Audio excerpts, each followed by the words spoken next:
Our crowd has been cheering loudly here for the Leftovers in this match, but are you cheering at home? We want to hear from you too. Make sure you're cheering for your favorite teams in chat. The Leftovers have been millimeters, inches, whatever you want to say it, however you like to measure it, so close to being able to get wins over Method. What's got to give? What's got to change for them to get it? I think they need to just keep more conservative decision-making towards the late game. But what's really interesting to me about this match is going into it, I figured we'd say something like, oh, that team took a hero we haven't seen in a while, and the other team couldn't really find answers. But I didn't expect it to be Leftovers bamboozling Method with Kerrigan. I feel like there were no answers to the Kerrigan, and it was more just the decision-making that Leftovers made that gave Method the opportunities to take the win. Leftovers had excellent time that entire game with the Kerrigan pick. And yeah, you're absolutely right. Method, they didn't have the tools to really do much about it, especially considering the fact that there's a Dragon Queen on the backside of all of those fights. But the problem is just Leftovers, they weren't able to close out the game. You were talking about maybe just changing up their late game shot calling, and I absolutely agree with you. If Leftovers can fix that, they have absolutely no problems taking games off of Method. Well, after losing game one, they chose to take us to Infernal Shrines and busted out the Kerrigan. Let's see what they want to do here. They'll give up the map choice so that they can have first pick in what may be the last game for Leftovers at this tournament. We're going to Towers of Doom, chosen by Method, and there are a lot of Method heroes that work on Towers of Doom. I think this is a great choice for Method. It's a more cerebral battleground, in my opinion. After, in my opinion, getting rocked in team fights over Infernal Shrines, I would want to try to play more around my opponent. I would want to more emphasize, you have to ban Abathur against me. I want to try to establish more macro pressure on the global front. I like this choice a lot. See how the ban phase works out here. Moving on to Towers of Doom, ladies and gentlemen. Let's get this one started. I think that, again, there's just no possible universe that exists where Abathur makes it through this draft. Yeah. As if on cue. There we go. Leftovers banning that one first. Right here, Method with their response. I personally like the fact that they are targeting the ranged hero pools of Leftovers. To me, not giving over the Greymings, the Li Mings, the Phoenixes, I think has proven to be very successful for Method. You know what's been annoying for Leftovers, no doubt, is that a lot of times both of those heroes get left for the second pick team to ban because they are so powerful in this tournament and Abathur is so powerful on this map. But in changing that up and allowing Maiev through this time by Method, Blakitny gets back onto Maiev. Surely that there is a plan for this though, because to give that up without any sort of plan, that just seems dangerous. And that's a big gamble for Team Method because Kerrigan, she pulls, she stuns, but she doesn't have any form of vulnerability or escape. We saw time and time again, Leftovers wins the fight, but Kerrigan dies. Maiev solves those problems by having the jump, by having those escapes. So having the same functionality in a team fight in the hands of Blakitny is going to be seriously dangerous. High survivability there with the Urel, of course. Perhaps even just providing armor for her teammates so that when Maiev looks for those engages, Method are more resilient on the back half. There, you got the Murden as well. Bad Benny looking for those aggressive engages during the early game. You love that. And with the Diablo ban and picking up that Murden now, what we have seen from Mopsio is liking to have those aggressive tanks for himself, and now that is going to be less of an opportunity, though he made a Johanna work in the last game. It was on Infernal Shrines, it's a bit different of a map. We'll see what we end up having Mopsio play. I'm really curious to see if we're going to see a Tassadar ban here, showing the Tracer. Leftovers might have a curveball, something up their sleeve to really accent that. But on our own, I would really be concerned. I do like the Garrosh ban. With Murden already getting taken off the board, you go this far into the draft, you don't want to get thrown out of position. It's a good point here. Leftovers thinking about their ban, perhaps looking at the deck. There's the Deckard Kane ban. I was thinking perhaps just any support, but Deckard works best considering this meta, and you've got the Murden, the Urel as well. I think that's a fantastic start. Now, Method, they've been choosing a Raynor frequently. I think this could also be perfectly fine. Yes, you're against a Tracer, but it's not like it's a Tracer Abathur. It's not like it's Tracer Tassadar. If you can get those auto attacks on a Tracer, I think you could trade reasonably well under these circumstances. Also, they need... Oh. Interesting, okay. They're protecting something.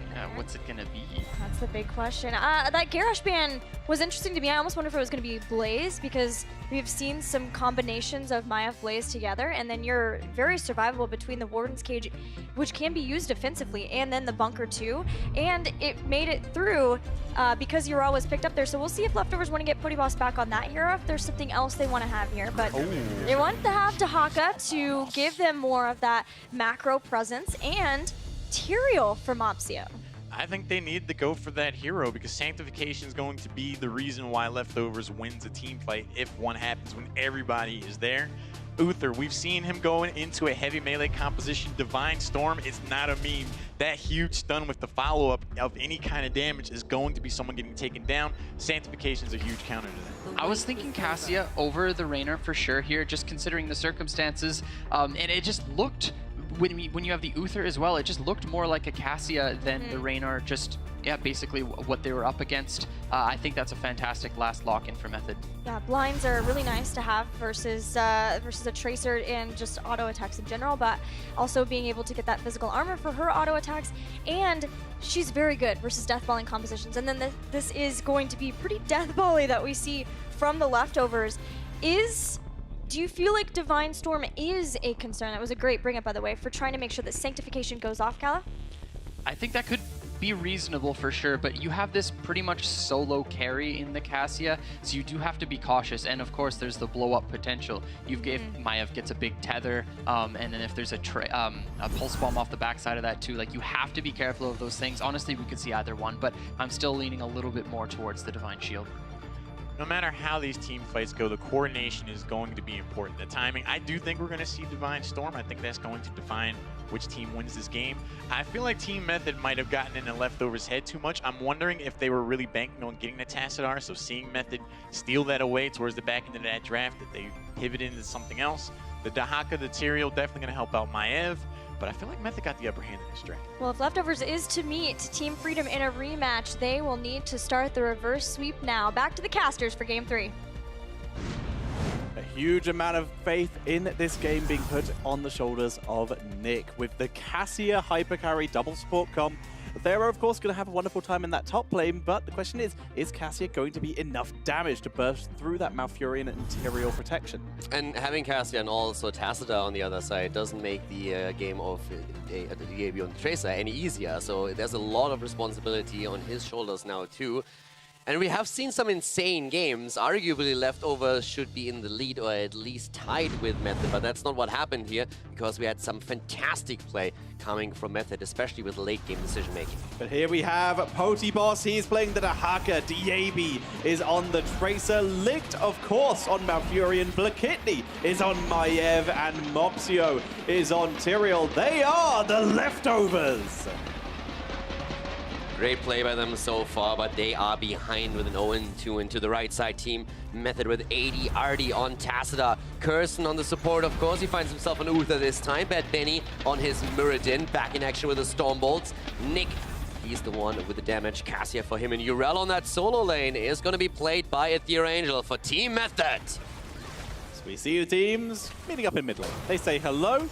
And we are going to be seeing no Thunderstroke here. It is all about that damage combining with that Tassadar. The charge strikes coming in for Cassia as Potiboss eats a couple hits right off the bat.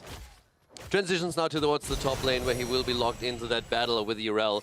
But we're having the 4-man rotating on Method side. If you're playing a Tassadar and support composition with a Tassadar Uther, you want to keep that 4-man together for as much as you can and then rotate around. Nick currently holding that mid lane, whereas everybody else is still sharking around here, seeing if they can maybe catch someone on rotation, especially, of course, around Muradin. This is one of the things you're trying to do, and that's Bad Benny with a Stormbolt against Blakitny. We're seeing Silver Touch coming in from Uther. No consistent stuns, which could be useful versus Tracer if she does dive in, as she has also gone for that melee upgrade talent on level 1 for that Pulse Bomb cooldown. But in this case, sticking with the extra protection, once again, single target to help Urel when she dives deep, and the consistent heals onto the Cassia. Also talked with both of the teams a little bit during the break, and both of them are obviously Method in high spirits with this, but AD already just chuckling a little bit when I talked to him, and we're talking about the last few team fights. He knows very, very well that those games could have ended a completely different way, but of course they're happy to be in the lead here. Whereas for the Leftovers, they're still in pretty high spirits, not quite happy that they went behind there and that they threw the game, but well aware that they have the tools to take this series if they just can fix these small late game problems. Linked, Speaking of problems, Af suffered a few of his own as he did get engaged on there, but stanking through it. But Kidney comes in with the bind, but gets the turnaround onto Nick as he got stunlocked himself. Back and forth in this early stage team fight as Benny is forced to dwarf toss away. And DAB once again using the zero lag that he has here and also the new monitor settings that he's been enjoying ever since he arrived at the Western Clash here. Huge game changer for him, and he's been showcasing it in game number 1 on Tracer already. This time he can't rely on the shields with the double support, has to rely on the shields of Tyrael if anything, but he confirms the kill. Benny rotates to mid lane, soaking against Poti, who has been trying to double soak as best he can against Urel. Try and get double the XP, and as such, Leftovers come out with a slight lead at the start of this game with that kill and with Dahaka doing the double laning. And one of the things that Benny is of course going to try and do is just work these storm bolts in. Once that you complete the quest, the most important thing is really that cooldown reduction that you get through your auto attacks. It allows you to be so much more efficient in these team fights later on, where you can get a couple of storm bolts out to continue the CC there. The Pierce helps of course as well, so it's always important that you try to make that work.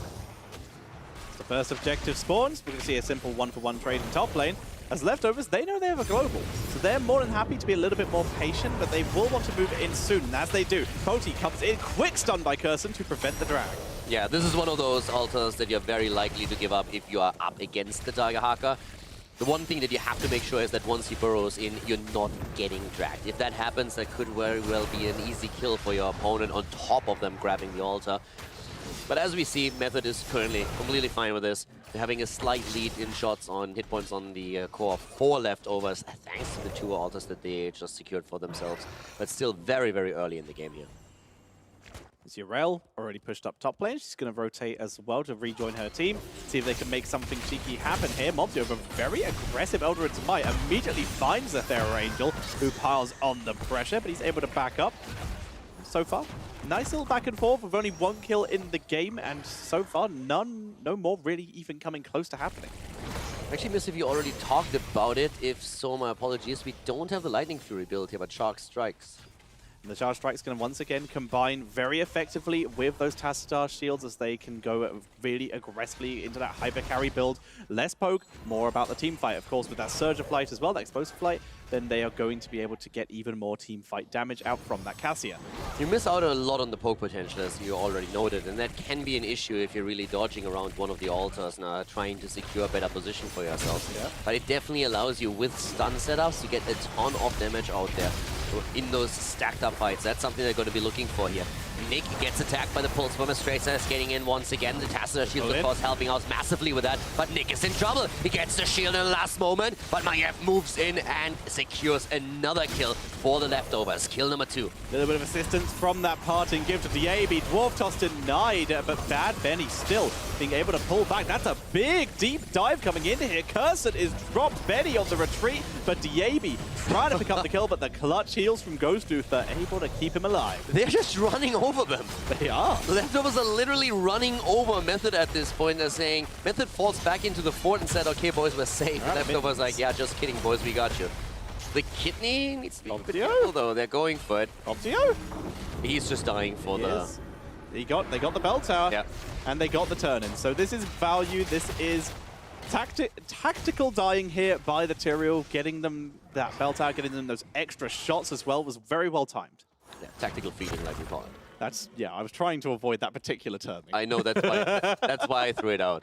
I got you, don't worry. Fair enough, as we see the push in bot lane. Jokes aside, I mean, obviously he sacrifices his life here so that they can at least get the bell tower. Later in the game, he wouldn't make a move like this. But right now, the death timers are still so low, and the experience lead isn't really anything that you... There's not a crazy experience that you get out of a single hero kill. All of this is going to change once that there's more of a punishment for falling since the death timers increase. But for that early of a move, it was an absolute understandable decision on the side of Tyrael. So now, with level 10 on the board for Leftovers, they're more than happy to just take control of the map, maybe even push mid lane a little bit.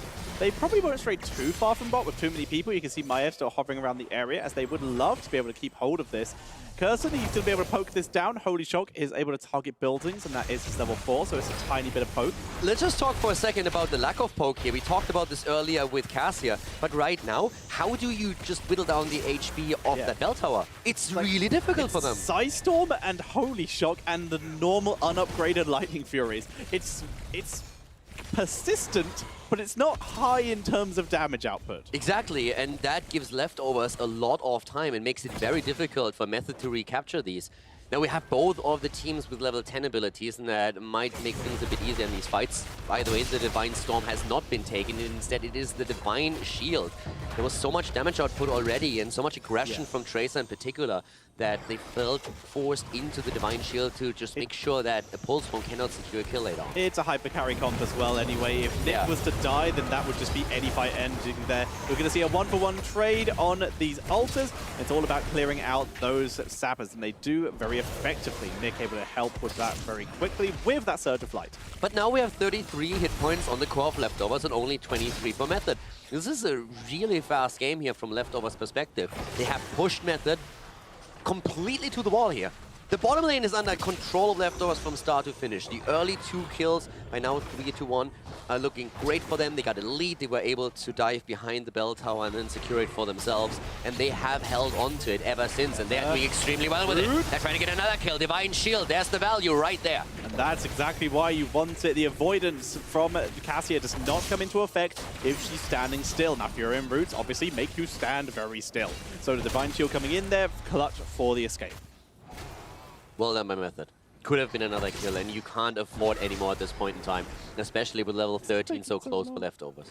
This bottom bell tower is taking so long here. We've already talked about it, but you can see there, this has been in this situation for so much time, including time where Leftovers actually left that lane, and they've still only managed to get it down to this much with all this poke.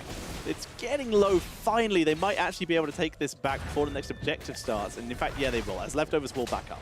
Mopsio literally not eating a bullet, well, in this case a Storm Bolt for the kidney, instead of just dodging it and thinking he gets hit in the face. But we had also another camp taken by Tracer while all of this happened down here. And Leftovers, they give up that bell tower, but I mean, they're still 10 points ahead on the core. They have the extra talent a bit earlier. Yeah. And they are in a spot where Dehaka finds even more experience at the top lane, pushes the wave out, and can always global back down to fight for the altars that have just spawned. But good news for Method. They now have their own level 13 as the pressure begins to rise. They move in to delay this, but here comes Dehaka. Tassadar, very quick dimensional shift, which is going to allow them, if they want to, turn their attention to Athero, who's in the backline. He's just going to dive on Link. The sanctification is down. Quick kill on Cassia. And once again, that's their main damage output. Cassia is down, and she might not be the only one. And Thero is also in trouble. He pops his ult, goes for the Ardent Defender, but this is by no means over. We once again are seeing a Twilight Dream here, and the Divine Shield comes out to save Murden at least, but the altar has already been channeled through by Mopsio, as Leftovers are increasing their lead in the game. Another fight from ADRD definitely saved more deaths going over to the side of Method, but that was too slow for Nick, who was just completely wiped off the map as Leftovers. The double cap, huge damage to the Method core. They're going to grab some sappers, they're going to get some extra push, and of course, reclaim that bottom bell tower. They are doing fantastic right now. Leftovers after their 0-2. I don't think anybody would have blamed them if nerves would have gotten to them and they would have been really shaky coming to this third game, but we are far from seeing that. They are dominating here. 33 hit points on the core against the 15 of Method. 1 level lead, even a bit more than that, and great collapses during all these team fights. And a fantastic sanctification from Tyrell as well. And the fact is, that sanctification, look at Tracer's build. She's gone for Bullet Spray on level 13. You will usually these days see Ricochet, so the Bullet Spray really shows that this was always the kind of style they wanted to play, as everyone wants to be grouped up, fighting multiple heroes. And of course, Tracer, if she's stuck in melee range with that Bullet Spray, she will be in the sank. Yeah, and talking about grouped up, you have Maiev to force these fights as well. Going for the cage, going in for the tethers, for the Umbral Binds here. And Leftovers are pushing in again, half level away from 16, and they're trying to gain control over the bottom bell tower again. Bell tower stays in favor of Method, though. With the Tassadar shields, they're able to keep that alive, at least for the moment, and Tassadar has just completed his Psionic Synergy, so a little bit of extra poke damage finally going to come into effect for them. The scary thing is that Leftovers also are the team with the global.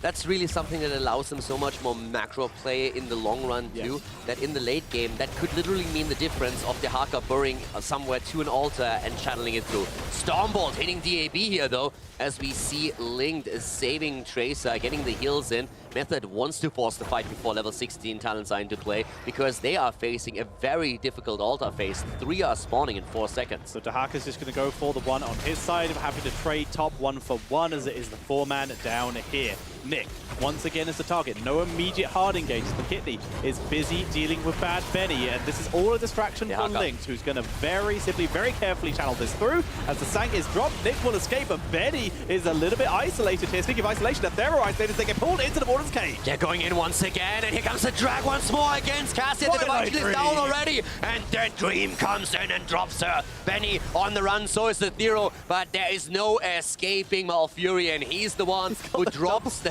both. Malfurion with a double kill here. Definitely a couple of kill steals involved in this fight, but now Leftovers are heading to the boss. Method is down to 7 points on the core. How can they come back into this? It looks impossible. Yeah, Benny is actually going to try and contest this. Looks for Mopsio. Remember, this does a lot of damage. Kirsten is low. ADRD comes in with the shields. Benny is trying to hold this down with the healing static, but it's not going to be enough. Quick blow up by DAB, and they even get Kirsten as well. 4 points onto the core. Method down to 3 health. Leftovers are so far ahead right now. We're only seconds away from them throwing the game.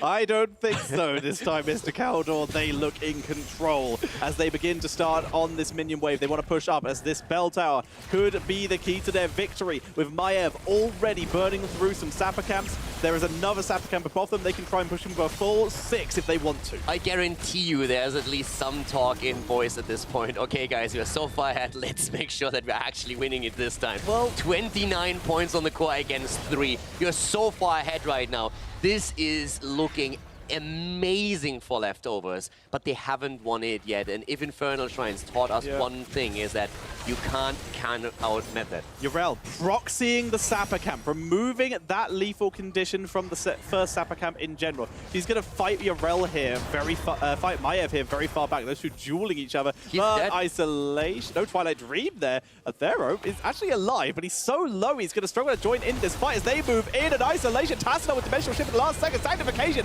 prevents the turnaround as Benny dives for Linked. Athero is trying to join the fight again, but he's so low right now, he can't do anything. He can maybe try and sneak a channel here, but they're going for the kills. Karasna is low. He's about to fall. Yes, we're seeing Mopsio trying to aim for the kill, but they get Nick first. He's down, so is Uther, the double kill. They're going for the triple. Leftovers, they want to take this game, and they are so close. Mopsio survives at least for now, as we're seeing Tassada attacked in the back line. Mopsio is down. ADRD taken out as Bad Benny is delaying as best he can. Athero might have tried to sneak this, but it's him versus the world. 3 versus 1. Athero gets blown up, and Leftovers are giving us a series. We're headed to a game number 3, ladies and gentlemen.